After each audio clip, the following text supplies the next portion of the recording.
ક્ષત્રિય ઠાકોર સમાજ દ્વારા શ્રી ભવાની ધામનું નિર્માણ થશે।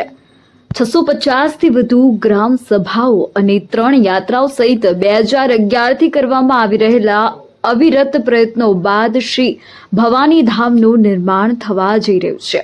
કડવા પાટીદાર સમાજના ઉમિયાધામ, લેઉવા પાટીદાર સમાજના ખોડલધામ, ચૌધરી સમાજના અર્બુદાધામ, મોગલધામની માફક જ શ્રી ભવાની ધામનું નિર્માણ થશે।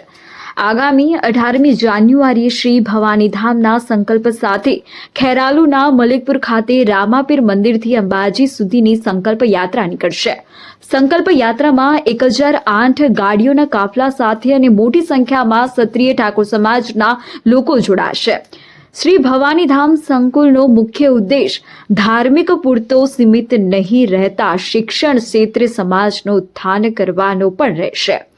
શ્રી ભવાની ધામ સંકુલ દ્વારા ક્ષત્રિય ઠાકોર સમાજ એક તાંતણે બંધાશે। યુવા ક્ષત્રિય સમાજ અધ્યક્ષ શ્રી અભિજીતસિંહ બારડે જણાવ્યું કે ધાર્મિક, શૈક્ષણિક સાથે સાથે આર્થિક અને રાજકીય ક્ષેત્રે સમાજને મજબૂત કરવામાં શ્રી ભવાની ધામ સંકુલની ભૂમિકા અસરકારક રહેશે। આશિષ પટેલ, મહેસાણા।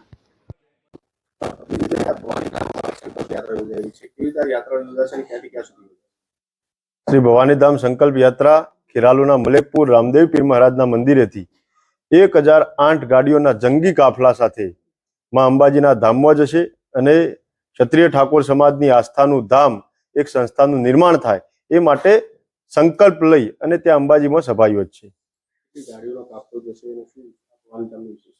ક્ષત્રિય સમાજ વતીથી 1008 ગાડીઓનો લક્ષ્ય નિર્ધારિત કરવામાં આવ્યો છે, પણ 1008થી પણ વધુ ગાડીઓના જંગી કાફલા સાથે આ યાત્રા યોજાશે।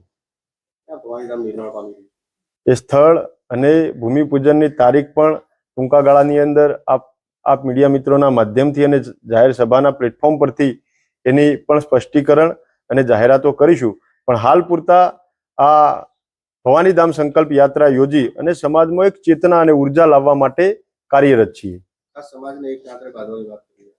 ક્ષત્રિય ઠાકોર સમાજને એકતાના તાંતણે બાંધવા માટે નિરંતર વર્ષોથી પ્રયત્ન કરી રહ્યા છીએ, પણ આ ધાર્મિકતાના ભાવથી, ધર્મના માધ્યમથી અને ધજાના માધ્યમથી સમાજને જોડવાનું કામ કરી રહ્યા છીએ। આ ભવાની ધામ બનવાનું છે તે ધાર્મિક મંદિર બનશે કે શૈક્ષણિક સાથે સામાજિક વિકાસ માટે બનશે? સામાજિક, શૈક્ષણિક, આર્થિક, રાજકીય અને સમાજના સર્વાંગી વિકાસ માટેનું આ ધામ હશે અને પોલિટિકલી જેને પણ માનવું હોય પાવર હાઉસ ભવિષ્યમાં નિર્માણ થશે, એમાં કોઈ લેશ માત્ર શંકા નથી।